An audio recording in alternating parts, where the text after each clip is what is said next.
හරි අයිබෝන් අපි අද සම්බන්ධ වෙන්නේ අපේ 2025 ලෙවල් දෙවෙනි පේපරය සාකච්ඡා කරන. කියන්නේ අපේ ලෙවල් පේපරේ පළවෙනි කට සාකච්ඡා කරා. දැන් මේ දෙවෙනි පේපර් එක තමයි ඩිස්කස් කරන්න යන්නේ. අපි මුලින්ම මේකේ ඒ පාර්ට් එකේ මේ කොට සාකච්ඡා කරමු. ඒකේ අපිට කෙටි ප්‍රශ්න 10ක් තමයි දෙන්නේ. ඒක ගොඩාක් අමාරුත් නැහැ. ඒ කෙටි ප්‍රශ්න ටික අපි බලමු. හරි, අපි මම ස්ක්‍රීන් එක ෂෙයා කරන්නම්.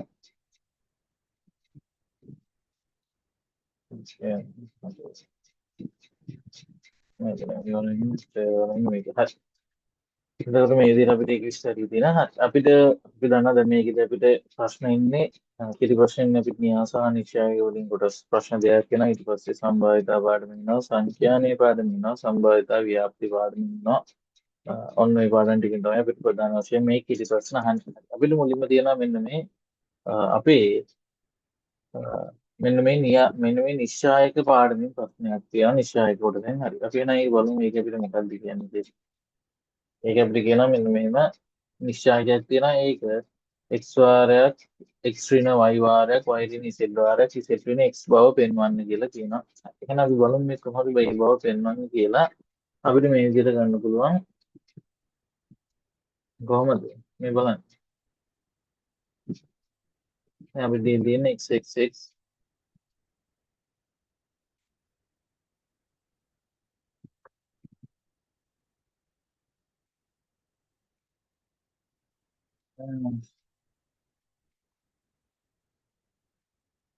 අපිට තියෙන්නේ x x ඊට පස්සේ x y z ඊට පස්සේ මෙන්න මේ x වර්ග y වර්ග z වර්ග කියන නිශ්චයකින් දීලා තියෙනවා. එහෙනම් අපිට ඕක ගන්න පුළුවන් කොහොමද? ඇත්තටම අපිට මෙන්න මේ බැලුවම පේනවා අපිට මෙන්න මේ උඩ තියෙන පේලිය තියෙනවා. මේ පේලියේ පළවෙනි අවයව දෙක බිඳුව කරගන්න පුළුවන් කොහොමද? අපිට පුළුවන් මෙන්න මේ පළවෙනි තීරුවෙන් දෙවෙනි තීරුව අඩු කරන්න සහ දෙවෙනි තීරුවෙන් තුන්වෙනි තීරුව අඩු කරන්න පුළුවන්. හරි මම මේ දෙක එකපාරම කරනවා. මොකද්ද කරන්නේ? මම මුලින්ම පළවෙනි තීරුවෙන් දෙවෙනි තීරුව අඩු කරනකොට x ගෙන් x අඩු වුණාම බිඳුව. ඊට පස්සේ x ගෙන් y අඩු වුණාම x ඍණ y. ඊට පස්සේ x වර්ග වලින් y වර්ග අඩු වුණාම x වර්ග ඍණ y වර්ග. ඊට පස්සේ මම මේ දෙවෙනි තීරුවෙන් ඊට පස්සේ තුන්වෙනි තීරුව අඩු කරනවා. ඊට පස්සේ බලන්න එතකොට x ගෙන් x අඩු වුණාම බිඳුවයි. ඊට පස්සේ මෙන්න මේ y ගෙන් z අඩු වුණාට පස්සේ y ඍණ z. ඊට පස්සේ y වර්ග වලින් z වර්ග අඩු වුණාට පස්සේ y වර්ග ඍණ z වර්ග. ඊට අපි මෙන්න මේ තුන්වෙනි මේ තීරුව ඒ විදිහටම තියෙනවා.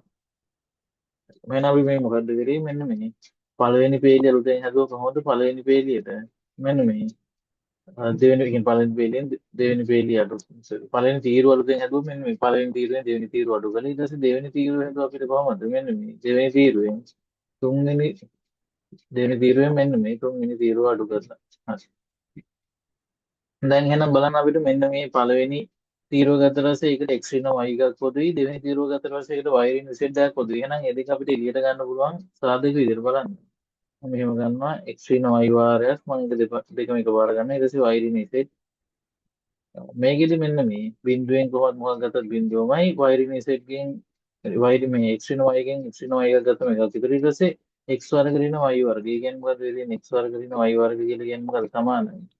x ඍණ y වාරයක් x ධන y. එහෙනම් අපිට මේකෙන් මෙන්න මේ x වර්ග ඍණ y වර්ග වලින් මෙන්න මේ x ඍණ y එකක් ඉඳ ගත්තට පස්සේ මොකක්ද කියන්නේ x ඍණ y එකක් ඉඳ ගත්තට පස්සේ අතුල ඉතුරු වෙන්නේ මොකද්ද මෙන්න මේ x ධන y. මොකද වර්ග දෙකක අන්තරේ. මේකෙදි එහෙමයි බිඳුවේ මහක් ගත්තත් බිඳුවයි ඊට පස්සේ y ඍණ z ගේ y ඍණ z ගත්තට පස්සේ ඒකයි. මෙන්න මේ y වර්ග ඍණ z වර්ග වලින් y ඍණ z ගත්තට පස්සේ මෙතන ඉතුරු වර්ග දෙකක අන්තරේ ඉන්න මෙන්න මේ y ධන z තමයි ඉතුරු වෙන්නේ. ඊට පස්සේ අපි මෙන්න මේ තුන්වෙනි තීරුව තියෙනවා ඒ විදිහටම. එහෙනම් මම මෙන්න මේ තුන්වෙනි තීරුව පළවෙනි පේජ් එකේ මේක ප්‍රසාරණය කරනවා. ඒක බිඳුවෙන් උනම් බිඳුව හින්දා අපිට මෙන්න මේ අවසානික විතරක් සැලකුණා නැති. ඒසොට x වෙනවා y වාරයක් y ඍණ z වාරයක් මෙන්න මේ x වාරයක් අපිට මෙන්න මේකේ 1 x ධන y y ධන z. හරි. මෙතන ලැබෙන. එහෙනම් බලන්න. අපිට මේක දැන් මේ තියෙන්නේ ගණේ දෙක වෙච්ච න්‍යාසයක් තියෙන නිශ්චයයක් තියෙන එක අපිට සරලව විසඳන්න පුළුවන් x ඍණ y වාරයක් අපිට මෙහෙම තියෙනවා y ඍණ z y ඍණ z වාරයක් x වාරයක් කොහොමද මෙතනින් මෙන්න මේ එකෙන් ගොඩ පස්සේ y ධන z ඍණ ඊට මේකෙන් එකෙන් ගොඩ පස්සේ x ධන y මේ ඍණෙන් ගොඩ පස්සේ ඍණ x ඍණ y ඍණ x ඍණ y එහෙනම් මෙන්න මේ ධන y ට ඍණ y කැපිලා යනවා. ඒතකොට අපිට ලැබෙනවා මේ x එක ඉස්සරහට ගියම x වාරයක් x ඍණ y y ඍණ z ඊට පස්සේ මෙන්න මේ z ඍණ x. හරි. ඔන්න ඒ බව තමයි අපිට පෙන්වන්න කියලා කියන්නේ. අපි එනම් ඔන්න ඒ බව පෙන්වුවා.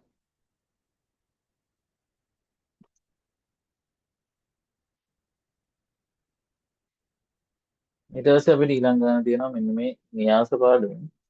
න්‍යාස කොටසෙන් එකත් ලේසි ගණිත දෙක වෙච්ච න්‍යාසයක් තියෙනවා. අපිට මුලින්ම කියන ඒ න්‍යාසය දීලා මෙන්න මේ ඒ වර්ග හා ඒ ගණය හොයන්න කියලා. හරි. අපිට ඒ වර්ග හොයන්න පුළුවන් කොහොමද? ඒ වර්ග කියලා කියන්නේ ඒ වාරයක් ඒ කියන එක නේ. එහෙනම් 1.2 3 වාරයක් 1.2 3. ඒ කියන්නේ අපිට ගන්න පුළුවන් සමානයි කොහොමද? මෙහෙම ගුණ කරන් තියෙනවා. අපිට කොහොමද මෙහෙම ගුණ කරන් තියෙන්නේ? මෙන්න මේ පැත්තට සහ මේ පැත්තට. මෙහෙම ගුණ කරන් තියෙනවා. එහෙනම් බලන්න. එක එකකින් ගුණාට පස්සේ එකයි ඊට පස්සේ බිංදුව දෙකකින් ගුණාට පස්සේ බිංදුව. ඒ කියන්නේ අපිට මෙතන ලැබෙනවා මෙතන එකයි ඊට පස්සේ එක බිංදුවෙන් ගුණා බිංදුවයි බිංදුවෙන් මේ බිංදුව තුනෙන් ගුණා බිංදුව. ඒ කියන්නේ මෙතන බිංදුව. ඊට පස්සේ දෙක එකකින් ගුණා දෙකයි තුන දෙකකින් ගුණාම 6. ඒ කියන්නේ මෙතන 8යි. ඊට පස්සේ මෙතන 9යි. එක බිංදුව 8 9 කියලා අපිට ඒක ලැබෙනවා. ඊට පස්සේ වර්ග. ඊට පස්සේ අපිට ඒ ගණය හොයන්න කියලා කියන ඒ ගණය අපිට ගන්න පුළුවන් කොහොමද? මෙන්න මේ. ඒ වර්ග වාරයක් ඒ වලින් ගන්න පුළුවන්. ඒකට ඒ වර්ග කියලා කියන්නේ 1.89 වාරයක් ඒ 1.23. එතකොට අපිට ලැබෙනවා මෙන්න මෙහෙම කොහොමද? එකෙන් මේක ගුණ එකයි මෙන්න මේ 2.9 ඊට පස්සේ 1.9 3 බිංදුවෙන් බිංදුවයි ඊට පස්සේ 8කින් ගුණාසේ 8යි 9 දෙකින් ගුණාසේ 18යි කියන්නේ මෙතන 26යි ඊට පස්සේ 9 තුනෙන් 8.9 9 තුනෙන් ගුණා 27. අපිට ලැබෙනවා ඒ ගණය ඔය විදිහට. හරි. ඊට පස්සේ අපිට කියන්නේ මොකද්ද මෙන්න මේ ඒ ගණය ඍණ 2යි ඒ වර්ග සමානයි ඒ ගණය ධන 1 9 ධන ඒ වර්ග 9 වන පරිදි වූ. මෙන්න මේ ඒගිය අගය හොයන්න කියලා කියන්නේ. එහෙනම් අපි ඒගිය අගය ගමු. ඉස්සෙල්ලා අපිට මෙතෙන්ට ඕන නම් මොකද්ද මෙන්න මේ මෙන්න මේ මෙන්න මේ 2යි ඒ වර්ග ඕන. එහෙනම් 2යි ඒ වර්ග අපිට ඉක්සෙන් ගන්න පුළුවන් කොහොමද? මෙන්න මේ. ඒ වර්ග දෙකෙන් ගුණ කරලා ගන්න පුළුවන් 2යි ඒ වර්ග කොහොමද? 2.16 හරි. එහෙනම් බලන්න අපිට මේක ගන්න පුළුවන් කොහොමද? ඒ ගණය ඍණ 2යි ඒ වර්ග කියන එක අපිට ගන්න පුළුවන් මෙන්න මේ ගණය කියලා කියන්නේ 1.26 එකෙන් අපිට 2යි ඒ වර්ග කියලා කියනවා. දෙකෙන් අපිට අඩු කරන්න තියෙන 2යි ඒ වර්ග 2.16. එතකොට අපිට ලැබෙනවා මෙන්න මෙහෙම. එකෙන් ඍණ 2යි කියලා කියන්නේ ඍණ 1යි බිංදුවෙන් බිංදුවක් බිංදුවයි 26න් 16ක් කියලා කියන්නේ 10යි 29න් 18ක් 27න් 18 කියලා කියන්නේ 9. එහෙනම් අපිට මෙතන ගන්න පුළුවන් කොහොමද? මෙන්න මෙහෙම. ඒ ගණයේ ඍණ 2යි ඒ වර්ග සමාන. අපිට ගාණ කියනවා මොකද්ද?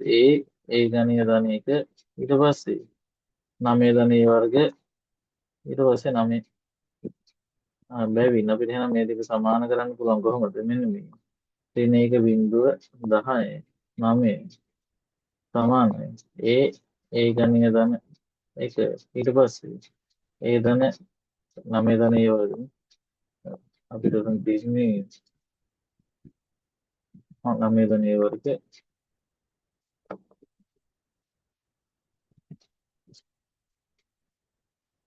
9 ධන ඒ වර්ග ඊට පස්සේ ඊළඟට මෙතනින් අපිට තියෙනවා 9 කියලා.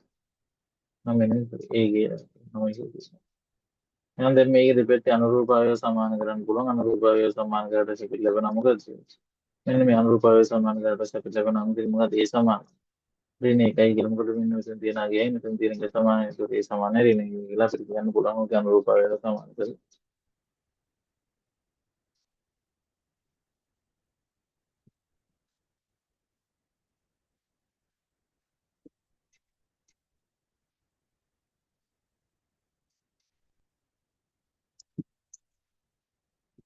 හරි.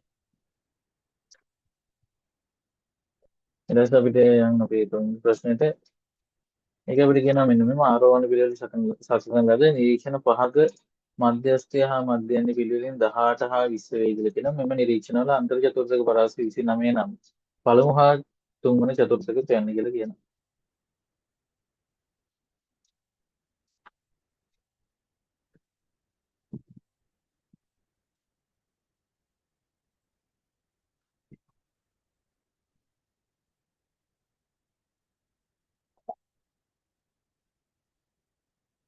හරි මම මේකේ ගන්න මෙන්න මෙහෙම මේක දැන් ඔක්කොම නිරීක්ෂණ පහක් කියලා කියන මේකෙන් තමයි x1 x2 x3 x4 සහ x5 කියලා ගන්නවා හරි ඊට පස්සේ මේක දැන් මෙන්න මේ මධ්‍යස්ථය කියලා කියනවා මධ්‍යස්ථය 18යි කියලා කියන මධ්‍යස්ථය කියලා කියන්නේ හරි මැද තියෙන කෙනෙක් කියනවා x3 කියන එක මෙන්න x3 කියන එක මොකක්ද වෙන්නේ x3 කියන එක සමානයි 18යි x3 කියන එක සමානයි 18යි එහෙනම් අපිට ඕක මම නිකන් දැන් ටික කියලා නම් කරලා තියාගන්න අපි ඕක x3 ගියාගේ 18 කියන්නේ හරි මැද තියෙන x3 ඒක තමයි මධ්‍යස්ථය කියලා කියන්නේ ඊට පස්සේ අපිට මධ්‍යන්නේ 20යි කියලා කියන මධ්‍යන්නේ 20යි කියලා කියන්නේ මොකද්ද x1 ධන x2 ධන x3 ධන x4 ධන x5 බෙදීම මෙන්න මේ ඔක්කොම පහයි කියන්නේ මුළු දත්ත දෙකෙන් දත්වල එකතුව බෙදීම දත්ත ගන්න සමානයි මධ්‍යස්ථයෙන් එහෙනම් ඒ කියන්නේ සිග්මා x බෙදීම n කියන එකනේ එතකොට මෙන්න මේ මුළු ඒ කියන්නේ දත්වල එකතුව බෙදීම මෙන්න මේ දත්ත ගණන් හරි.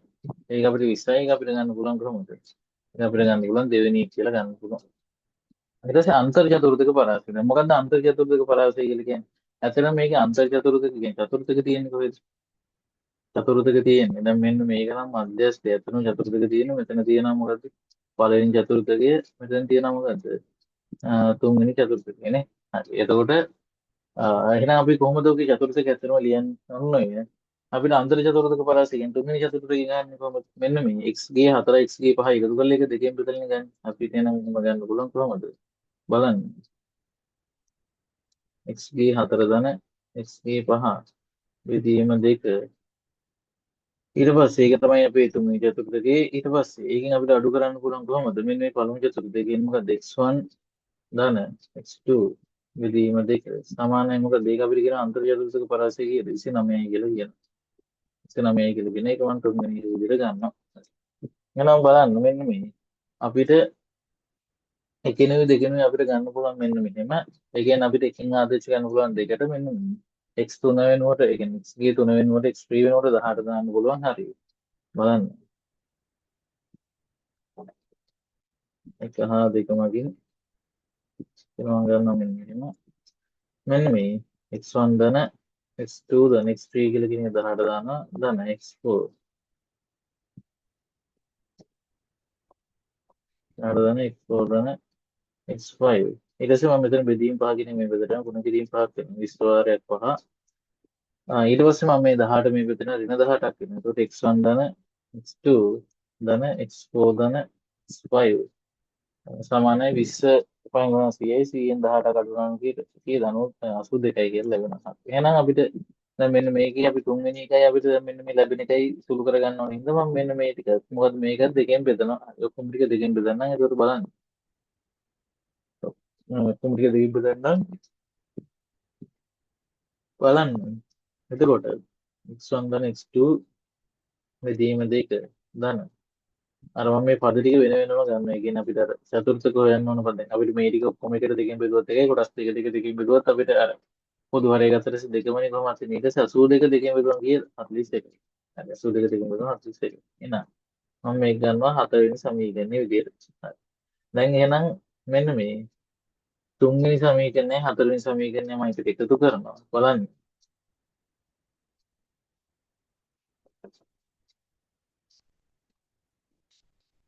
තුන්වෙනි සමීකරණය මම 4 වෙනි සමීකරණය එකට එකතු කරනවා. ඒකවල මට ලැබෙනවා මොකද්ද? x4 ධන x5 බෙදීම 2 ඍණ x1 ධන x2 බෙදීම 2 ඊට පස්සේ ධන x1 ධන x2 බෙදීම 2 ධන x4 ධන x5 බෙදීම 2 සමානයි මොකද්ද මෙන්න 29 ධන 41 29 ධන 41 එතකොට මෙන්න මේ දින පදයට ධන පදයක හැටියට යනවා එතකොට අපිට ලැබෙනවා මොකද්ද මෙන්න මෙතන බලන්න ඔතන මොකක්ද ලැබෙන්නේ අපිට ලැබෙනවා මෙන්න මෙහෙම x4 ධන x5 බෙදීම 2 ධන x4 ධන x5 බෙදීම 2 සමානයි කීයද 70යි කියලා ලැබෙනවා එහෙනම් අපිට මෙතන ලැබෙනවා මොකද 2 වාරයක් x4 ධන x5 බෙදීම 2 සමානයි 70 එහෙනම් මම මෙතන තියෙන මෙන්න මේ ගුණ කිරීමට කියනවා මේ බෙදලා බෙදීමට යනවා එතකොට x4 ධන x5 බෙදීම 2 x4 දන x5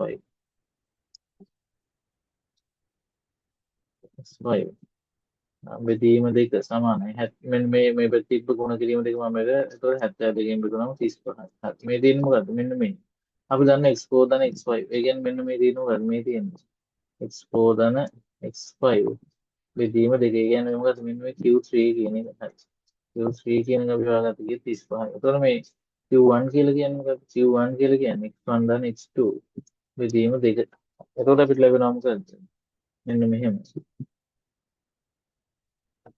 අපිට මේක ගන්න පුළුවන් බලන්න මෙන්න මේ x1 එක x2 එකයි දෙකම එකට එකතු කරලා පස්සේ ඔක මට ආදේශ කරන්න පුළුවන් දැන් අපි 35 හොයාගත්තා මේක අපිට ඒක ආදේශ කරන්න පුළුවන් හතරවෙනි සමීකරණ මම හතරවෙනි සමීකරණයට ආදේශ කරනවා එතකොට මට ලැබෙනවා කොහොමද මෙන්න x1 ධන x2 බෙදීම දෙක ධන 35 සමානයි 41යි ඒ කියන්නේ මොකද්ද මෙන්න මේ Q1 සමානයි මේක එහා පැත්තට ඒවට පස්සේ ලැබෙනවා කියන Q1 සමානයි 6යි කියලා ලැබෙනවා. නම් මෙන්න මේ Q3 සමානයි 35 සහ Q1 සමානයි. අපිට මෙතෙන්දී 6යි කියලා ලැබෙනවා. Q1 ගියගේ 6යි Q3 ගියගේ 35යි කියලා ලැබෙනවා ඒක.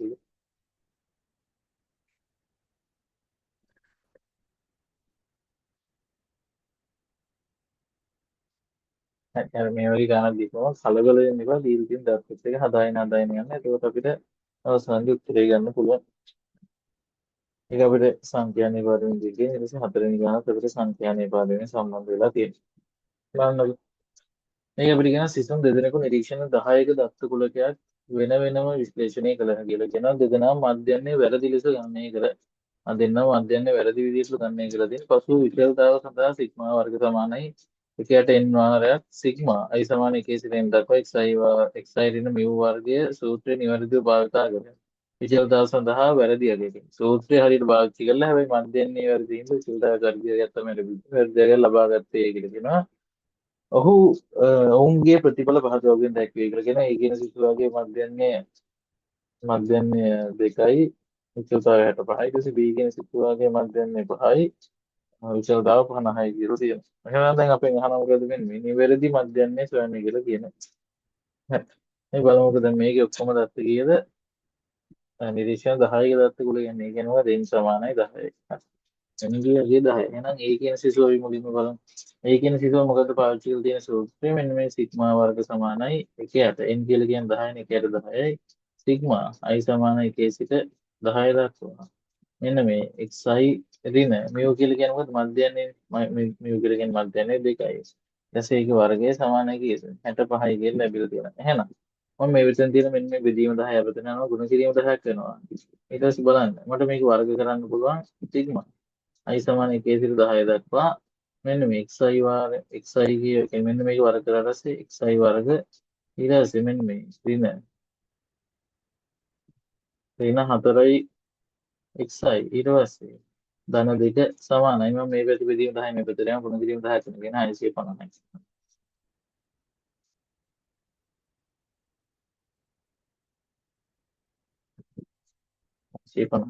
එහෙනම් අපිට මේක සිග්මා නීති දාන්න පුළුවන් මෙතෙන්ට මෙන්න මෙයාට වෙන වෙනම සිග්මා දාන්න පුළුවන් සිග්මා i සමාන 1 සිට 10 දක්වා xi ගේ වර්ගය ඊට පස්සේ ඍණ 4 වාරයක් සිග්මා i සමාන 1 සිට 10 දක්වා 1 සිට 10 දක්වා මෙන්න මේ xi ධන මෙන්න මේ තියෙනවා දෙක 10 පාරක් හිතනවා කියන එකෙන් දෙක 10 වෙන 20යි ධන 600 සමානයි 650 කියලා සමානයි 650 කියලා ලැබෙනවා එහෙනම් මෙතනින් මෙතන ධන දෙක නෙවෙයි ධන දෙකේ මේ ඍණ දෙකේ වර්ගය මොකද ධන 4 ධන 4ක් වෙනවා එතකොට මෙතන 40ක් වෙන දෙකේ වර්ගය දැන් මේක වර්ග කරලා ඊට පස්සේ x වර්ගය x වෙන දෙක කියන එක වර්ග කරලා තියෙනවා ඒකට x වර්ග දෙන 4 1 4 මෙන්න මෙතන 4 තියෙන එක මේක සිග්මා ලකුණු ගන්න 10 පාරක් හිතනවා ඒ කියන්නේ මොකද්ද මෙන්න මේ 40ක් තියෙනවා කියන එක තමයි ඒක නම් මම ගන්නවා පළවෙනි සමීකරණය විදිහට ඊට පස්සේ b කියන සිසුව පැත්තට යන් b කියන සිසුව මොකද්ද කරලා තියෙන්නේ ඇත් මෙන්න මේ සිග්මා වර්ග සමානයි සිග්මා වර්ග සමානයි 1ට 10 වර්ග සිග්මා i සමාන 1 සිට 10 දක්වා 1 සිට 10 දක්වා 1 සිට 10 දක්වා මෙන්න මේ xi ඍණ මෙව් කියලා කියනවා xi ඍණ 5 වර්ගය සමාන කියලා 50. ඒ කියන්නේ අපිට මේක වර්ග කරන්න පුළුවන් කලින් වගේ මේ 10 මේ බෙදනකොට කිරීම 10ක් කරනවා. ඒකෝට සිග්මා i සමාන 1 සිට 10 දක්වා xi ගේ වර්ගය ඍණ 10යි xi. එසේ ධන 25 සමානයි මේ බෙදීම 10 මේ බෙදනකොට කිරීම 10 කරනවා 500යි. හරි එහෙනම් අපිට මේකෙදිත් අර වෙන වෙනම සිග්මා දාන්න පුළුවන් කොහොමද සිග්මා i සමානයි 1 සිට 10 දක්වා xi ගේ වර්ගය ඊට පස්සේ ඍණ 10 වාරයක් සිග්මා i සමාන 1 සිට 10 දක්වා xi ධන 250 සමානයි 500යි. ඔය විදිහට ලැබෙනවා. එහෙනම් බලන්න අපිට මම මේ ගණන් දෙවෙනි සමීකරණය කියලා. අපි දැන් පළවෙනි සමීකරණයෙන් දෙවෙනි සමීකරණය අඩු කරන්න පුළුවන්. පළවෙනි සමීකරණයෙන් දෙවෙනි සමීකරණය අඩු ගන්න. එතකොට මට ලැබෙනවා මොකද මෙන්න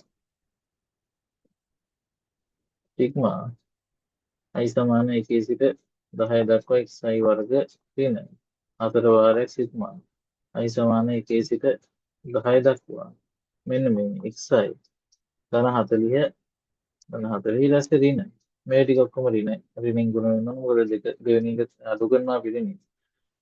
එතකොට බලන්න සිග්මා i සමානයි 1 සිට 10 දක්වා xi වර්ග ඊට පස්සේ ඍණ මෙන්න මේ ඍණයි ගුණාට පස්සේ මෙතන මොකද වෙන්නේ?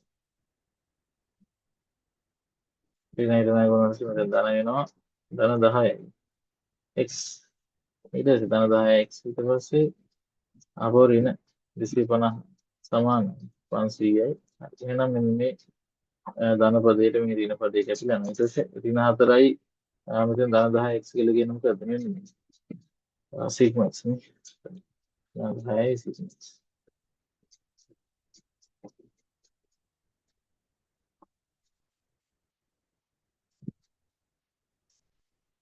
හයි සිග්මා i සමාන 1 සිට n දක්වා x. එතකොට මෙන්න මේකින් අඩු වුණාට පස්සේ අපිට ලැබෙනවා කීයද? මේ පදයයි මේ පදයයි සුළු වුණාට පස්සේ ලැබෙනවා ධන 10 ඍණ 4යි කියලා කියන්නේ 6යි. 6යි සිග්මා i සමාන 1 සිට 10 දක්වා. ඊට පස්සේ මෙන්න මේ xi මෙන්න මේ ධන 40යි ඍණ 250යි කියලා කියන්නේ ඍණ 210යි. ඍණ 210 අපිට ඒක අපිට මෙතෙන් ලැබෙනවා මොකද? මෙතෙන් ලැබෙනවා ඍණ 210යි කියලා ලැබෙනවා. ඒ වගේම මෙතන මොකද මෙන්න මේ පළවෙනි සමීකරණය දෙවෙනි සමීකරණය අඩු කරන්නේ. එහෙනම් මොකද වෙන්නේ? පළවෙනි සමීකරණය දෙවෙනි සමීකරණය අඩු කරනවා කියලා කියන එතන මෙතන මොකද වෙන්නේ? මෙන්න මේ 650න් 500ක් අඩු වෙනවා.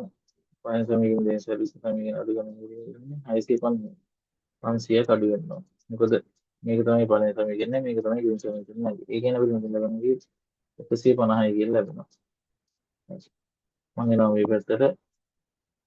දැන් මෙන්න මේ 210 මේක දෙනවා ධන 210 කරනවා 6 වාරයේ සිග්මා i සමාන 1 සිට 10 දක්වා xi සමානයි මෙන්න මේ 210 මේක කියන්නේ 360ක් වෙනවා. එහෙනම් අපිට මෙතෙන් ලැබෙන මොකද සිග්මා i සමාන 1 සිට 10 දක්වා xi සමානයි කීයද 360 බෙදීම 6යි. ඒ කියන්නේ කීයද 60යි කියලා ලැබෙන. ඒ කියන්නේ මෙන්න දත්වල එකතුව කීයද අපිට 60යි කියලා ලැබෙනවා. එහෙනම් අපිට මෙතනින් මධ්‍යයන්නේ හොයන්න පුළුවන් කොහොමද? x බාර් කියන එක නැත්නම් u කියන එක කොහොමද? මෙන්න මේ 60 බෙදීම 10. කියන්නේ මෙන්න මේ දැන් සිග්මා x බෙදීම එන්නේ. මෙතන අපි මොකද ගන්නෙ? සිග්මා x බෙදීම n කියන එක. සිග්මා x බෙදීම n. හරි. ඒක සිග්මා x කියලා කියන්නේ මේක 60යි. n කියලා කියන්නේ ඔක්කොම 10යි. ඒ කියන්නේ අපිට x බාර් කියන එක ලැබෙනවා මධ්‍යයන්නේ කියන එක. මධ්‍යයන්නේ කියන එක ලැබෙනවා කීයද? 6යි කියලා ලැබෙනවා. මධ්‍යයන්නේ කියන එක 6යි කියලා ලැබෙනවා.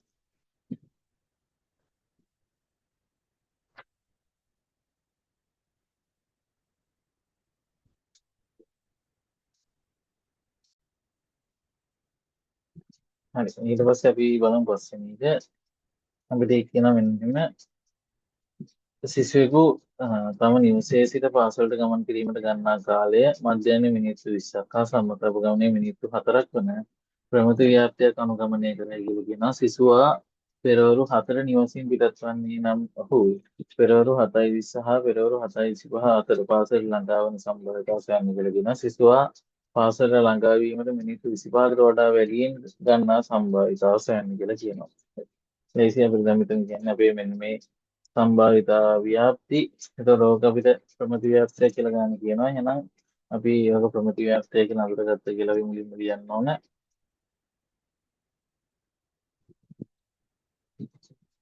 එහෙනම් මේක මෙන්න මේ මධ්‍යයන්නේ මිල් සමානයි 20යි සම්මත උපගමනයේ සමානයි 4යි. අපිට දැන් ඔක ඔය විදිහට තියාගෙන ගන්න හදන්න බෑ. ඒකෙන්ද අපි මොකද්ද කරන්නේ? ඕක අපි මෙන්න මේ සෙට් ව්‍යාප්තිය කියලා සම්මත ප්‍රමිති ව්‍යාප්තිය බවට හරව ගන්න කොහොමද? මෙන්න මේ සෙට් සමානයි. මෙන්න මේ x ඍණ මිල් බෙදීම සිග්මා. ඒ කියන්නේ x ඍණ 20 බෙදීම 4. x ඍණ 20 බෙදීම 4. x ඍණ 20 බෙදීම 4. ඒ කියන්නේ අපි මෙන්න මේ මොකද්ද? සෙට් කියන එක මෙන්න මේකේ මෙන්න මේ මධ්‍යයන බිඳුව හා සම්මත අපගමන එක වෙන විදිහට හදාගත්ත. හරි. එහෙනම් අපි මේක මුලින්ම අහන්න ඕනේ ප්‍රෝමිලකන් එකේ සිසුවා දැන් මෙන්න මේ පෙරවරු 4 නිවසින් පිටත් වන්නේ නම් ඔහු 7:20ත් 7:25ත් අතර පාසල ළඟා වීම. ඒ කියන්නේ විනාඩි 20ක් 25ක් අතර යනවා කියන එක නහන්නේ. එහෙනම් බලන්න. අපෙන් අහන්නේ මෙන්න මේ. B එන 7ට යන්නේ 7:20 7:25 අතර කියලා කියන්නේ එයාගේ විනාඩි 20ත් 25ත් අතර වීම නම් බලන්න. 20ට වඩා විශාලයි 25ට වඩා කුඩායි. ඒ කියන්නේ අපි දැන් ඔය තියෙන්නේ මොකද්ද? මේ තියෙන්නේ ප්‍රමිති ව්‍යාප්තියෙන් අපි ඔක සම්මත ප්‍රමිති ව්‍යාප්තියක් බවට පත් කරගන්නවා කොහොමද? මෙන්න මේ x වෙන mu බෙදීම සිග්මා. ඒ කියන්නේ 20 ඍණ 20 බෙදීම 4. ඊට පස්සේ x ඍණ 20 බෙදීම 4 මේ සමාන්තර ලකුණ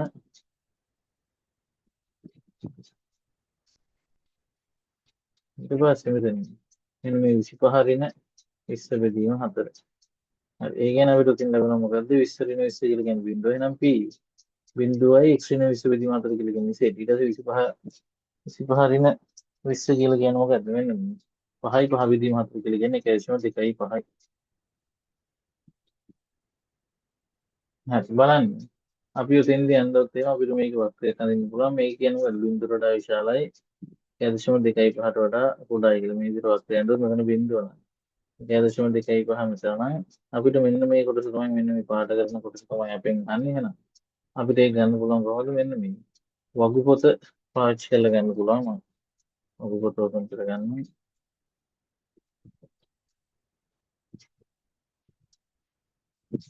මේ තියෙන අපේ සම්මත බිඳුවේ සිට සෙට් එක සම්මත ප්‍රමත අර්ථය යටතේ වර්ගඵල කියලා තියෙන. එහෙනම් 1.25 1.2.5 1.5 තියෙන එක කියලා 0.394 කියලා තියෙනවා. 0.394 කියලා තියෙන. එහෙනම් අපිට ලැබෙනවා කියලා මෙතනින් සම්බන්ධතාව ගේ 0.394 කියලා ලැබෙනවා. ඒ වගේ ඊළඟට අපිට ඒකේ රෝමි ලකන් දෙකේ අහනවා මොකද්ද? රෝමි ලකන් දෙකේ මොකක්ද අහන්නේ? සිසුවා පාසල් ළඟා වීමට මිනිත්තු 25කට වඩා වැඩියෙන් ගන්නා සම්භාවිතය. ඒ කියන්නේ මොකද්ද මෙන්න මේ p x විශාලයි 25 කියන එක. ඒ කියන්නේ අපිට ඕක සම්මත දැන් මේකෙන් ප්‍රමිති ව්‍යාප්තිය සම්මත ප්‍රමිති ව්‍යාප්තිය බවට හරව ගන්න ඕනේ p x ඍණ 20 බෙදීම 4 විශාලයි 25 ඍණ 20 බෙදීම 4. ඒ කියන්නේ මොකද්ද මෙන්න x ඍණ 20 බෙදීම 4 කියලා කියන්නේ ඊට පස්සේ 25 ඍණ 20 බෙදීම 4 කියලා කියන්නේ 1.2.5. හරි. ඔය කියන්නේ මොකද්ද මෙන්න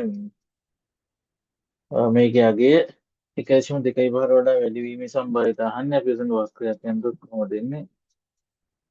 මෙතන නම් බිඳුව මෙතන 1.2.5 1.2.5 වඩා වැඩි කියලා කියන්නේ මෙන්න මේකේ. හරි. අපි නම් මෙන්න මේ කොටස දන්නවා කියද? මෙන්න මේ කොටස දන්නවා 0.394 කියලා. ඊට පස්සේ මෙන්න මේ සම්පූර්ණ එක කීයද? මෙන්න මේ බිඳුවෙන් අපේ මෙන්න මේ දකුණු අත පැත්තේ තියෙන ඔක්කොම කොටස කී 0.5. එහෙනම් අපිට මේක ගන්න පුළුවන් කොහොමද? මෙන්න මේ 0.5න් අඩු කරන්න පුළුවන් අපිට කොහොමද? මෙන්න මේ බිඳුවත් බිඳුවට වඩා විශාලයි සෙත් 1.2.5 වඩා කුඩායි කියන ටික අපිට අඩු කරන්න පුළුවන්. හරි. ඒ කියන්නේ මොකද? මෙන්න මේ 0.5න් අපි අඩු කරන්න ඕනේ 0.394 අතර 0.394යි 4. ඒ කියන්නේ අපිට මේක අඩු වුණාට පස්සේ ලැබෙනවා කීයද? 0.1.0.5 කියලා ලැබෙනවා. 0.1.0.5 කියලා ලැබෙනවා. එනිසා 0.5 කියලා අපිට උත්තර ලැබෙනවා. ඒක අපේ සම්භාවිත ව්‍යාප්තිය වල ප්‍රමිති ව්‍යාප්තියෙන් තමයි මේ ප්‍රශ්නේ අහලා තිබ්බේ. ඊට පස්සේ අපි යන් 6 වෙනි ප්‍රශ්නෙට. ඒක අපිට තියෙනවා මෙන්න මෙහෙම පළතුරු වට්ටියක දොඩම් තුනක් ව්‍යාස දෙකක් හා දියුල් එකක් ඇත කියලා කියන ප්‍රතිස්ථාපන රහිතව වට්ටියෙන් පළතුරු තුනක් සසම්භාවී ලෙස ඉවතට ගනු ලැබේ කියලා කියනවා. ගන්නා ලද පළතුරු තුනම දොඩම් වීමේ ඊට පස්සේ මෙන්න මෙන්න ආ, ගන්නා ලද එකම පළතුරක්වත් දිවුල් නොවීමේ සම්භාවිතාව මෙන්න කියලා කියනවා. මේක තියෙන්නේ දොඩම් තුනයි ව්‍යාස දෙකයි සහ දියුල් එකයි කියන්නේ ඔක්කොම හයක් තමයි තියෙන්නේ. හරි. එතකොට මෙතෙන්දී අපි රුක්සලානක දින්න පුළුවන්. අපිට ඔක්කොම අර සම්පූර්ණ රුක්සටහම දින්න ඕනෙත් නැහැ. මේක උත්තර ගන්න අපි වුණාට කමන්නේ අපි යම් කිසි ප්‍රමාණයක් අඳුම අවුරුදු පැහැදිලි වෙන්නත් එක්ක අර මේකේ ප්‍රමිලකන් දෙකට එහෙම රුක්සටහනින් උත්තර ගන්න බෑ. ප්‍රමිලකන් එකට නම් ගන්න පුළුවන්. ඒ කියන්නේ තුනම දොඩම් වීම කියන එක එකක්වත් දියුල් නොවීම කියන එකට අපිට රුක්සටහන් නැතුව පොඩ්ඩක් ඉස්සෙල්ලා ගන්න වෙන්නේ. අපි බලමු කොහොමද ඒක ගන්න කියලා. ඔක්කොම කීයද මොනවද තියෙන්නේ? දොඩම්, ප්යාස, දියුල්නේ තියෙන්නේ. දොඩම් ඒවා තියෙන පළතුරු තුනක් නේ දොඩම්, ප්යාස සහ දියුල්.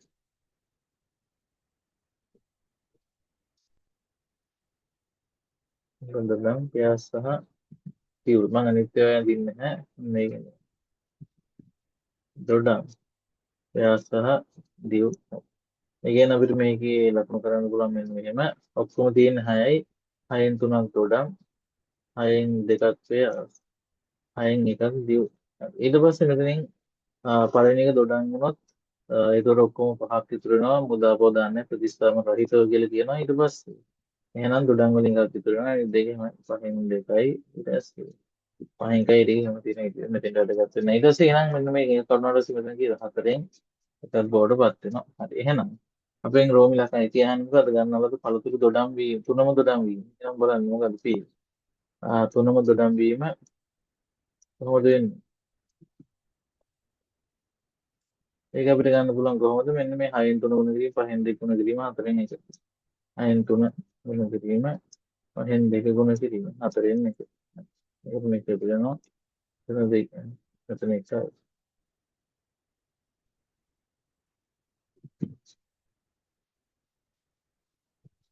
එතන 1යි. එතන 2යි. ඒ කියන්නේ අපිට කීයද? ඉතින් ලැබෙනවා 2.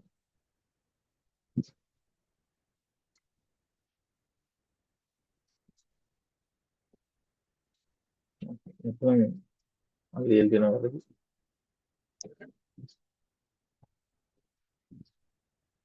මෙන්න මේ 6න් 3 ගුණ කිරීම, 5න් 2, 6න් 3 ගුණ කිරීම, 5න් 2 ගුණ කිරීම, 4න් 1. හරි ඔය විදිහට නේ. එතකොට 6ට 2යි 3ට 1යි. ඊටසේ 2ට 1යි මෙතන 4ට 2යි කියන්නේ 20න් 1යි කියලා ලැබෙනවා. එන්නේ මෙන්න මේ. තුනම දොඩම් වීම කියන්නේ 20න් 1යි කියලා ලැබෙනවා. ඊට පස්සේ අපි අහනවා මෙන්න මේ ගන්නාලද එකම පළතුරක්වත් දියුල් නොවීම. හරි. එතකොට මෙන්න මේ දියුල් නොවීම කියන්නේ. දැන් බලන්න අපි කියන්නේ මෙන්න මේ දියුල් නොවීම කියන එක. දියුල් නොවීම. දියුල් කියලා කියන්නේ අපි ඩබල් කියන එක. දියුල් නොවීම. බලන්නකො මෙන්න මෙහෙම. අතින්දී අපි දැන් මෙන්න මේ පළවෙනි අවස්ථාව සැලකුවොත් ඔක්කොම හයක් තියෙනවා. හයෙන් පහක් තමයි දියුල් නොවන ඒවා තියෙන්නේ. හයෙන් පහක් දියුල් නොවන. එහෙනම් පළමු ගැනීම. يعني පළමු පළතුර ගැනීම. පළමු පළතුර ගැනීම ගත්තොත් ඒකෙදි දැන් ඔක්කොම හයක් තියෙනවා. මේ හයක් තියෙනවා. හයෙන් පහක් මොකද? හයෙන් පහක් දියුල් වෙන්නේ. ඊට පස්සේ දෙවන පළතුර ගන්න අවස්ථාවේ සැලකුවොත් මොකද වෙන්නේ? දෙවන පළතුර ගැනීම. දෙවන පළතුර ගැනීම. එතෙන්දි බලන්න එතෙන්දී මෙන්න මේ ඔක්කොම පහයි තියෙන්නේ. පහෙන් දියුල් ඒවා එකක් අයින් කරලා පස්සේ පහෙන් හතරක් තමයි දියුල් නොවන ඒවා තියෙන්නේ. ඊට පස්සේ තුන්වන පළතුර ගැනීම ගමු. තුන්වන පළතුර ගැනීම. එතකොට දැන් ඔක්කොම පළතුරු හතරයි. හතරෙන් දියුල් එක අඩු කරාම හතරෙන් තුනක් තමයි දියුල් නොවන ඒවා තියෙන්නේ. ඒ කියන්නේ මොකද? මෙන්න මේ එකක්වත් දියුල් නොවීම කියන එක අපිට ගන්න පුළුවන්. ඔන්න ඔය තුනේ ගුණිතේ P එකක්වත් දියුල් නොවීම. එකක්වත් දියුල් නොවීම. ඒ කියන්නේ ඒකට ගන්න අපි අර පළවෙනි ගැනීමේදී දියුල් නොවීම 6න් 5 ගුණ කිරීම දෙවෙනි ගැනීමේදී දියුල් නොවීම 5න් 4 ගුණ කිරීම ඊට පස්සේ 4න් 3.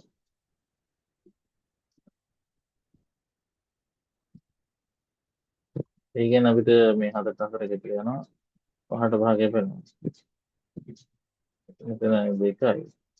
එතන 1යි. ඒ කියන්නේ අපිට උත්තර ලැබුණා කියලා. දෙකෙන් එකයි ගිහින් ලැබුණා. එතන උත්තරේ දෙකෙන් එකයි ගිහින් ලැබුණා. රුක් සටහනෙන් අපිට ගන්න පුළුවන් ඒක රෝම එකක එකට විතරයි. අර දෙවෙනි එක පොඩ්ඩක් හිතලා අපි ගන්න ඕන.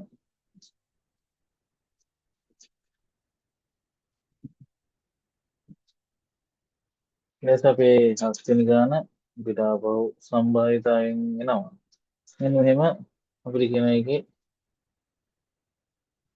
S1 සමානයි 1 2 3 4 S2 සමානයි 1 2 4 5 කුලක දෙකකින් එක් කුලකයකින් එක බැගින් සංඛ්‍යා දෙකක් සසම්භාව්‍ය ලෙස තෝරා ගන්නා ලදී කියලා කියනවා. තෝරා ගන්නා ලද සංඛ්‍යා දෙකෙන් හරියටම එකක් ඔත්තේ වීම.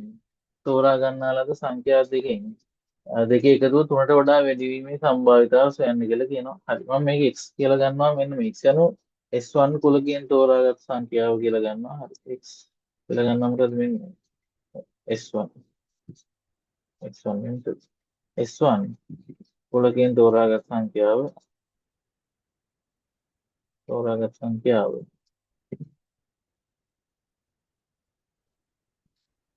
ඊට පස්සේ මම මේක y කියලා ගන්නවා මොකද මෙන්න S2 කුලකයෙන් තෝරාගත් සංඛ්‍යාව.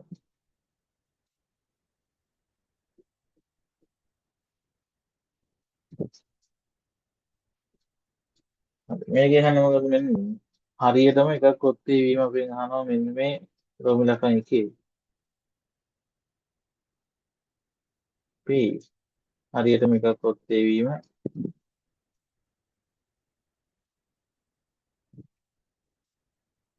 ඒ කියන්නේ මොකද්ද වෙන්න පුළුවන් හරියටම එකක් ඔත්තේ වෙනවා කියලා කියන්නේ දෙකෙන් එකයිනේ. ඒතකොට පළවෙනි එක ඔත්තේ වෙලා දෙවෙනි ඉරට්ටේ වෙන්න පුළුවන්.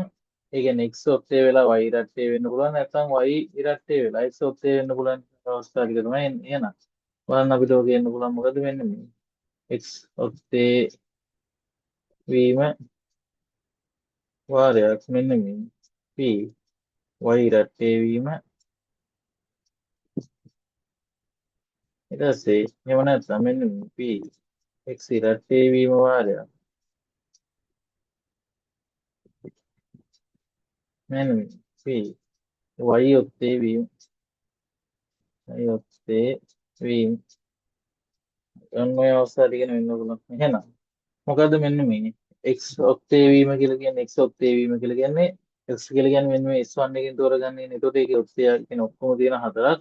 ඊට පස්සේ ඒකෙන් ඔත්තේ කියන තියෙන දෙකයි. මෙන්න මේක සහ තුන විතරයි. ඒ කියන්නේ දෙකෙන් එකයි. ඊට පස්සේ ඒක වාරයක් මෙන්න මේ y ඉරට්ටේ වෙනවා කියලා කියන්නේ ඒකේ ඔක්කොම හතරක් තියෙන. ඉරට්ටය කියන්නේ දෙකක් තියෙන. කියන්නේ දෙකෙන් එකයි. හරි. ඒ වගේ අර මෙන්න මේ ඕන මේක එකක් ඉරට්ටේ වීම සහ ඔත්තේ වීම මෙන්න මේ ගන්න දාලා මෙන්න මේ දෙකෙන් එකයි සම්භාවිතාව. ඊට පස්සේ ධන මෙන්න මේ දෙකෙන් එක වාරයක්. ඒ කියන්නේ මෙන්න මේ x ඉරට්ටේ වීම කියලා කියන්නේ මේකේ ඉරට්ටය කියන්නේ දෙකක් තියෙන. ඒ කියන්නේ හතරෙන් දෙක කියලා කියන්නේ දෙකෙන් එකයි. ඊට පස්සේ y ඔත්තේ වීම කියලා කියන්නේ මේකේ ඔත්තේ කියන්නේ දෙකක් තියෙන. ඒ කියන්නේ හතරෙන් දෙක කියලා කියන්නේ දෙකෙන් එක. එහෙනම් අපිට මේ ටික ඔක්කොම එකතු කරලා ලැබෙනවා මොකද්ද? මෙන්න හතරෙන් එක දන හතරෙන් එක ඒ කියන්නේ මෙන්න මේ හතරෙන් දෙකයි උත්තර ලැබුණා කීයද? දෙකෙන් එකයි කියලා ලැබුණා. උත්තරේ කීයද? දෙකෙන් එකයි කියලා ලැබුණා. හරි. ඊට පස්සේ අපි අහන එක මොකද මෙන්න මේ තෝරා ගන්නා ලද සංඛ්‍යා දෙකේ එකතුව තුනට වඩා වැඩි වීම. තුනට වඩා වැඩි වීම. ඒ කියන්නේ මොකද මේක වෙන්නේ? මෙන්න මේ p x ධන y විශාලයි 3 කියන එක තමයි අපිට ඔය අහන්න කියන්නේ. ඔය අපි x කියලා ගත්ත x1 කුලකයෙන් තෝරා ගන්න එක y කියලා ගත්ත x2 කුලකයෙන් තෝරා ගන්න එක නේද දෙක එකතුව මෙන්න මේ 3ට වඩා වැඩි වීම. එහෙනම් අපිට ඕක ගන්න පුළුවන් කොහොමද? මුළු සම්භාවිතාව එකයි. මෙන්න මේ එකකින් අපිට අඩු කරන්න පුළුවන් කොහොමද? මෙන්න මේ දෙකේ එකතුව. මෙන්න මේ දෙකේ එකතුව 3 හෝ 3ට වඩා කුඩා වීම කියන අපිට ගන්න පුළුවන්. එහෙනම් බලන්න. මේ දෙකේ එකතුව 3 වෙන්නේ මොන අවස්ථාවද? 3 හෝ 3ට වඩා කුඩා වෙන්නේ මොන අවස්ථාවද? එකරින්. බලන්න p මෙන්න මේ සමාන 1 හා y සමාන 1. එතෙන්දි 3ට වඩා අඩුයි. ඒක දන්න p. ඊට පස්සේ x සමානයි 1 හා මෙන්න මේ y සමානයි 2යි. ඒ කියන්නේ මෙතෙන්දි 3ට සමානයි. ඊට පස්සේ p මෙන්න මේ x සමානයි 2 හා y සමාන 1. එතෙන්දි 3ට සමානයි. හරි. ඔන්න ඒ අවස්ථා තුනේදී විතර 3 හෝ 3ට වඩා අඩු වෙන්නේ යගේ මේ දෙක එකතුයි. එහෙනම් බලන්න අපිට මේක ගන්න පුළුවන් කොහොමද? එකරින්. මෙන්න මේ x සමාන 1 වෙන එක සහ y සමාන එක වෙන්නේ මොකද 4න් එකයි නේ කියන්නේ ඔක්කොම හතරක් තියෙනවා එක තියෙන එක නේද 4න් එක එතකොට මෙතනින් 4න් එක වාරයක් 4න් එක ධන මේකත් එහෙමයි එතනත් 4න් එක වාරයක x ගේ x සමාන එක තියෙන එකයි ඊට පස්සේ y සමාන දෙක තියෙන එකයි කියන්නේ 4න් එක වාරයක් 4න් එක මෙතින් ධන ලකුණ ඊට පස්සේ ධන 4න් එක වාරයක් 4න් එක මෙතන ඒ කියන්නේ අපිට මෙතන ලැබෙනවා මොකද්ද එක ඍණ ඔක්කොම 16යි 16න් 3යි කියලා ලැබෙනවා 16න් එක තැන 16න් එක තැන 16න් කියලා 16න් 3යි කියන්නේ අපිට මෙතන උත්තර ලැබෙනවා කියලා 16න් 13යි කියලා ලැබෙනවා ඒ කියන්නේ මෙන්න තෝරා ගන්නාලද සංඛ්‍යා දෙක එකතු 3ට වඩා වැඩි වීමේ සම්භාවිතාව කියලා 16න් 13යි කියලා ලැබෙනවා 16න් 13යි කියලා ලැබෙනවා හරි ඊට පස්සේ අපේ 8 වෙනි ගාන ඒක අපිට දීලා තියෙන්නේ මෙන්න මේ සම්භාවිතා පාඩමේ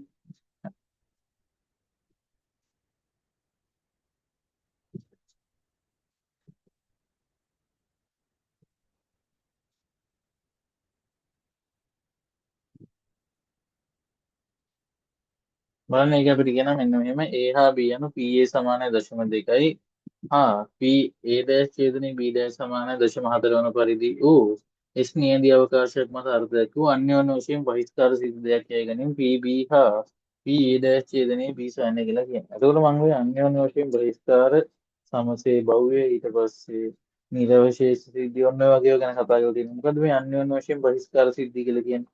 ඒ කියන්නේ මේ අදාළ සිද්ධි දෙක එකම අවස්ථාවේදී වෙන්න බෑ කියන එක තමයි අන්‍යෝන්‍ය වශයෙන් බහිස්කාරය කියලා කියන උදාහරණයක් ගත්තට පස්සේ මෙන්න මේ ධාතු කැටයක් උඩ දාද්දී මෙන්න මේ තුන කියන පැත්ත වැටීමත් ඉරක්කේ යගයක් වැටීමත් කියන දෙකම එකපාර වෙන්න බෑනේ. එතකොට ඒ වගේ ඒවා අපි කියනවා මෙන්න මේ අන්‍යෝන්‍ය වශයෙන් බහිස්කාර සිද්ධි කියලා. එතකොට මෙන්න මේ අන්‍යෝන්‍ය වශයෙන් බහිස්කාර සිද්ධි වල ඡේදනයක් නැහැ. ඒක හොඳට මතක තියාගන්න. මෙන්න මේ අන්‍යෝන්‍ය වශයෙන් බහිස්කාර සිද්ධි වල ඡේදනයක් නැහැ.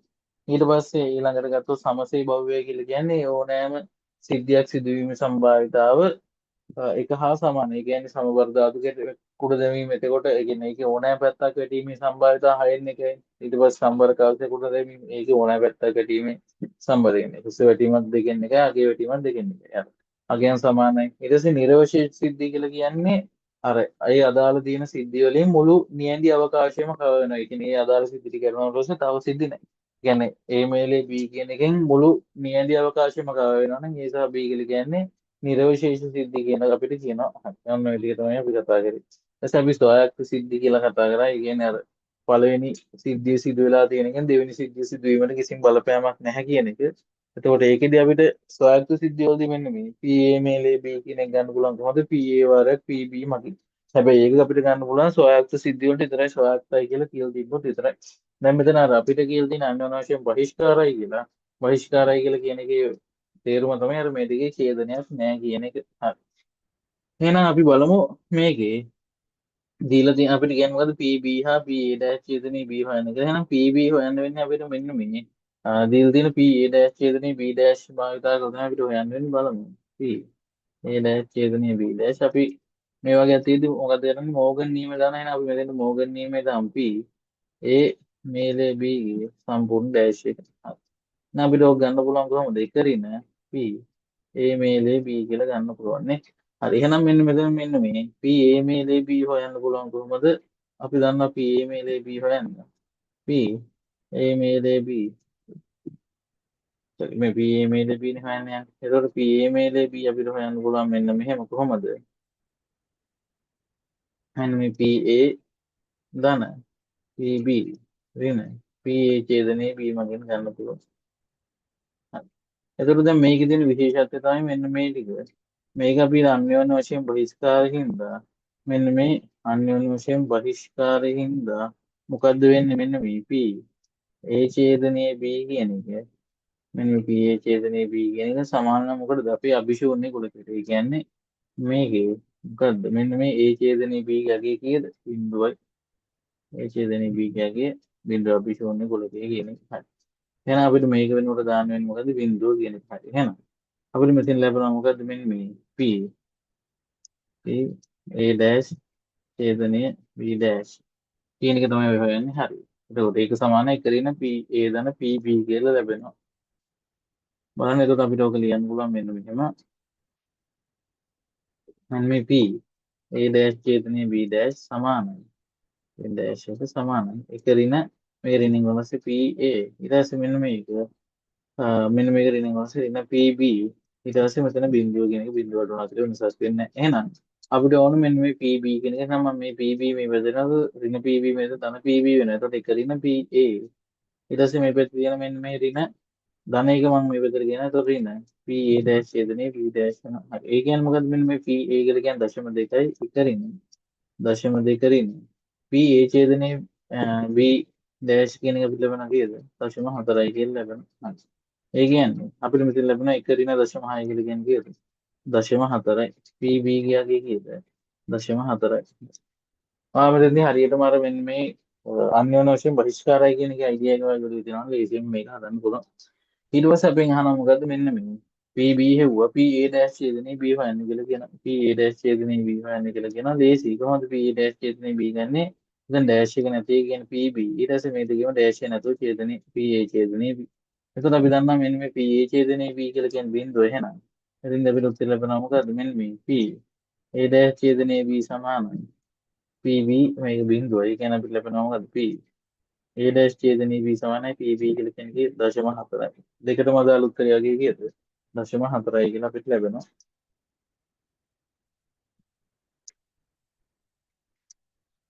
හරි. ඊට පස්සේ අපේ කෙටි ප්‍රශ්න වල අවසාන ප්‍රශ්න දෙක. මේක අපේ සම්බන්ධ ව්‍යාප්තියකින් තමයි ප්‍රශ්න දෙකම අහලා තියෙන්නේ.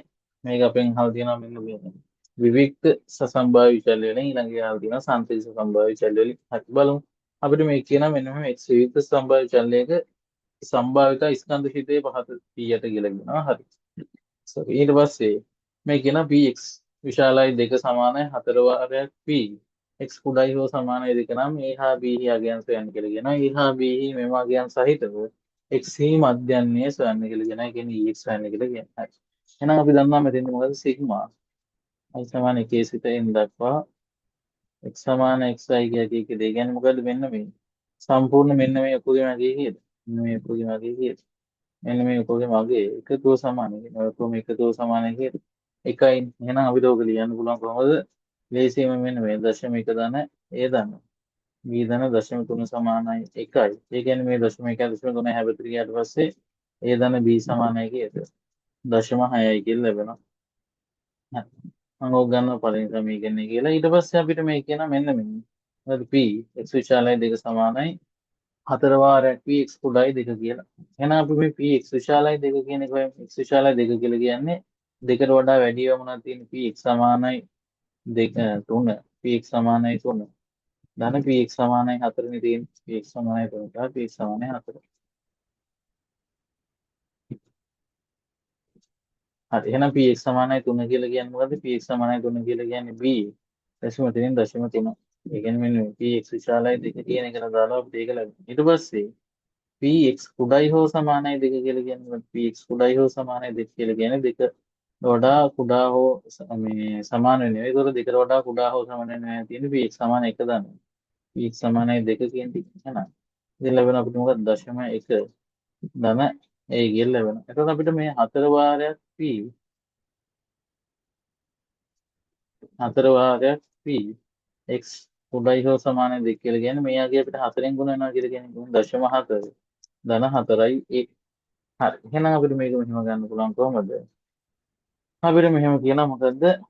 මෙන්න මේ p x විශාලයි 2 සමාන 4 වාරයක් p x කුඩායි හෝ සමානයි 2 බැවින් අපිට එහෙනම් මේ දෙක සමාන කරන්න පුළුවන් කොහොමද?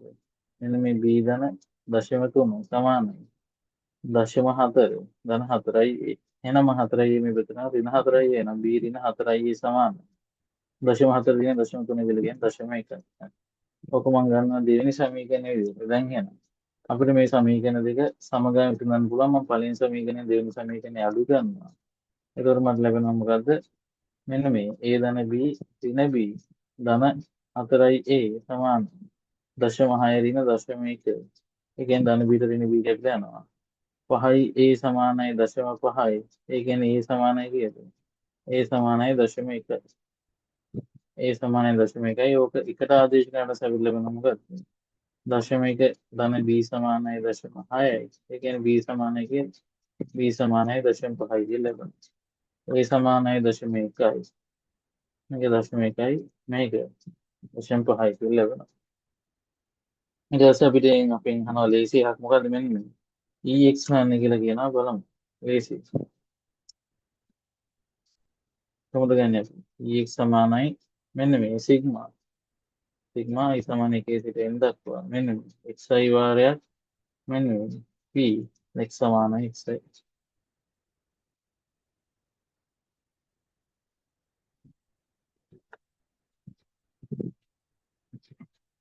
EX සමානයි xi. එතකොට බලන්න අපිට මේක ගන්න පුළුවන් මෙන්න මෙහෙම. කොහොමද මේකෙදි xi වාරයක් කියලා කියන්නේ මෙන්න xi වාරයක් සිග්මා xi කියලා කියන්නේ මෙන්න මේ එක වාරයක්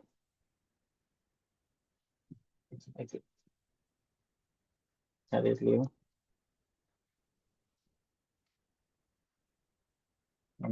එක වාරයක් දශම එක ධන දෙක වාරයක් දශම එක ධන තුන වාරයක් දශම 5 ධන හතර වාරයක් දශම 3. ඒ කියන්නේ මෙතන දශම එක ධන දශම දෙක ධන 1.5 ධන 1.2. ඒ කියන්නේ මේ ටික ඔක්කොම එකතු කරලා රුස් ලැබෙන 1.5 ධන 1.5. ඒ කියන්නේ කීයද? EX සමානයි කීයද? EX ඒ කියන්නේ මධ්‍යන්නේ සමානයි කීයද? 3යි කියලා ලැබෙනවා. EX කියාගේ 3යි කියලා අපිට ලැබෙනවා. ඒසි අපේ 25 ලෙවල් පිටි ප්‍රශ්න වල අවසාන ගාන. ඒක අපිට තියෙන මෙන්න සම්භාවිතා ව්‍යාප්තිය වල මෙන්න මේ සන්තතික සම්භාව්‍ය චලය වලට අදාළව තමයි අපිට ඒ ගාන තියෙන්නේ. අපිට කියනවා කැපිටල් X සන්දිස් සම්භාව්‍ය චලයක සම්භාවිතා ඝනත්වයේ Fx සමානයි කියලා අපිට ඒක කියලා තියෙනවා. ඊට පස්සේ මගෙන් දෙනු ලැබෙයි කියලා කියනවා මෙහි. K විශාලයි බිඳුවයි කියලා කියනවා. K කී යගේ හා මෙන්න මේ P X P දෙකට වඩා විශාලයි X තුනට වඩා කුඩාහි අගය සොයන්න කියලා කියනවා. එහෙනම් අපි මුලින්ම මෙන්න මේ K ගේ අගය හොයමු. කොහොමද අපි මේ K ගේ අගය හොයන්නේ? අනුකල. ඍණ අනන්තයේ සිට අනන්තය දක්වා fx dx සමාන එකයි. එතකොට මේක සිතේ අර්ධයක් වෙන්නේ මෙන්න එකක් තුනක් අතර විතරයි. එහෙනම් මෙන්න මේ අනුකල. K සිට 3 දක්වා සිතේ මොකද මෙන්න K බෙදීම දෙක වාරයක් kx ඍණ 1 kx ඍණ 1 මෙන්න dx සමානයි dx සමාන 1යි. එතකොට අපිට ඕන මෙන්න මේ k ඍණ 2 කියලා ඉතර ගන්න පුළුවන්. අපිට ඔක කොහොම k ඍණ 2 කියලා කියන්නේ නේද? එන්න කොහොමද ඒක අපිට ඔය විදිහට තියාගෙන අපිට මේක අනුකලනය කරන්න පුළුවන්. මොකද kx කියන එක අනුකලනය කරලා පස්සේ kx වර්ග බෙදීම 2 ඍණ 1 කියන එක අනුකලනය කරාට පස්සේ x සමානයි 1යි. එහෙනම් අපිට මේක k බෙදීම 2කින් ගුණ කරන්න පුළුවන්. එතකොට k වර්ග මේක අනුකලනය කරලා සීමා වෙනවද?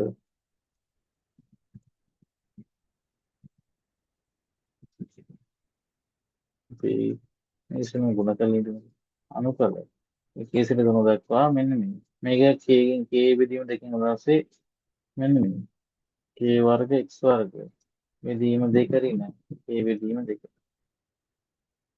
හරි. dx සමානයි 1යි. ඒ කියන්නේ අපිට මෙන්න මේක අනුකරණය කරලා පස්සේ මේ අනුකරණය කරනවා. හරියට ගන්න පුළුවන්. මේක අනුකරණය කරලා පස්සේ මොකද වෙන්නේ?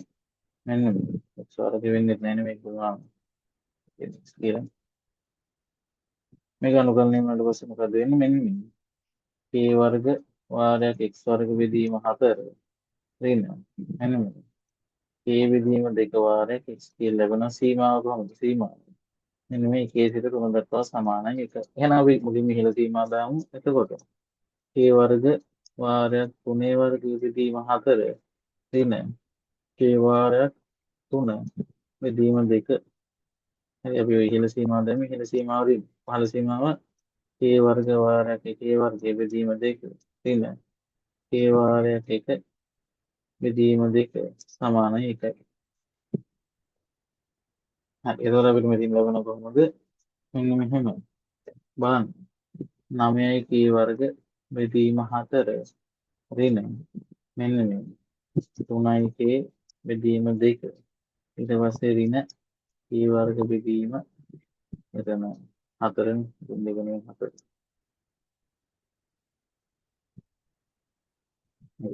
එතන හතර. හතරෙන් තියෙන ඊට හතර ඊට සෙරින. ඒ බෙදීම දෙක සමානයි එකයි. එතකොට අපිට මෙතෙන් ලැබෙනවා මොකද්ද? මේ ඍණ ඍණ වෙන වශයෙන් මෙතන දාන්න. ඒ කියන්නේ අපිට මෙතෙන් ලැබෙන මෙන්න මෙහෙම. මොකක්ද? 9 කේවරක ඍණ කේවර කියලා කියන්නේ 8යි කේවරක බෙදීම 4.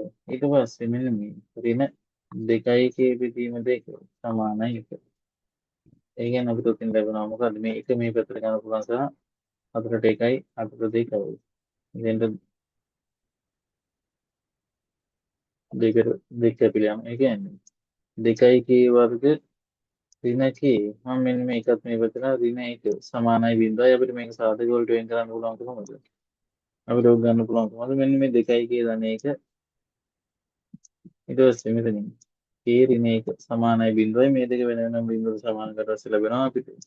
කේ සමානයි ඍණ භාගය හෝ මෙන්න මේ ඒ සමානයි ඒකයි. අපිට මේ ගානේ කිලිම කියන මොකද්ද? k ගියා කිය.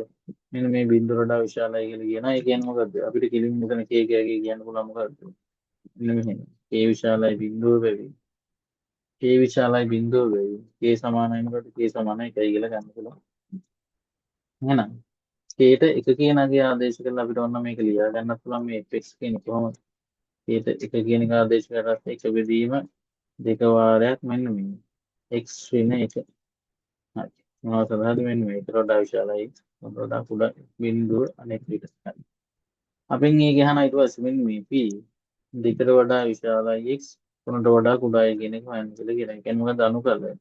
මෙන්න මේ දෙකේ සිට තුන දක්වා මෙන්න මේ භාගය වාරයක් x ඍණ 1 dx කියන එක. හරි. එතකොට අපිට ලැබෙනවා මෙන්න මොකද්ද? භාගය වාරයක්. මෙතෙන්ට මේක අනුකලනය කරාට පස්සේ x වර්ග බෙදීම 2 ඍණ x සීමාව දෙකේ සිට තුන දක්වා. ඔක තමයි අපිට හොයන්න තියෙන්නේ. එහෙනම් බලන්න. එතකොට භාගය වාරයක් මෙන්න මේ මුළු නිහල සීමාව 3 වර්ගයේ බෙදීම 2 ඍණ 3. ඊට පස්සේ පහළ සීමාව 1 ඍණ පහළ සීමාව. ඒ කියන්නේ මොකද්ද? වෙන්නේ දෙකේ වර්ගයේ බෙදීම 2 ඍණ 2. එතකොට අපිට ලැබෙනවා මෙන්න මෙහෙම සමාන භාගය වාරයක් 9 බෙදීම 2 ඍණ 3 ඍණ 4 බෙදීම 2 ඊට පස්සේ මෙතනින් ධන 2. ඒ කියන්නේ අපිට මෙතන ලැබෙනවා භාගය වාරයක්. මෙතනින් 9 බෙදීම 2 ඍණ 4 බෙදීම 2 කියලා කියන්නේ 5 බෙදීම 2 ඊට පස්සේ ඍණ 3 ධන 2 කියලා කියන්නේ ඍණ මේ පොදු හරය 2යි කියලා ගත්තා පස්සේ අපිට ලැබෙනවා කොහොමද? මෙතනින් 5 ඍණ 2 කියලා කියන්නේ 3. ඒ කියන්නේ අපිට මෙතන ලැබෙනවා කියේ 4න් 3යි කියලා ලැබෙනවා මේක සුළු කරලා පස්සේ. ඒක අදාළ උත්තරය අපිට අවසාන උත්තරය ලැබෙනවා 4න් 3යි කියලා. මේ විදිහට අපේ 25 A level එක පත්‍රයේ මේ දෙක පත්‍රයේ ඒ කොටස ඉවර වෙනවා. ලේසි නේ ලොකු අමාරුවක් නෑ. ඒක නම් ඇත්තටම අර ලේසි ගණන් ටිකක් වෙන්නේ එතන මේකේ අපිට ඒ ටික අපිට මේ විදිහට ඉවර කරන්න පුළුවන් ලොකු වෙලා කියන්නේ නෑ. හරි අපි ඊට පස්සේ රචනා පේපර් එකේ ඩිස්කෂන් එකෙන් සම්බන්ධ වෙමු.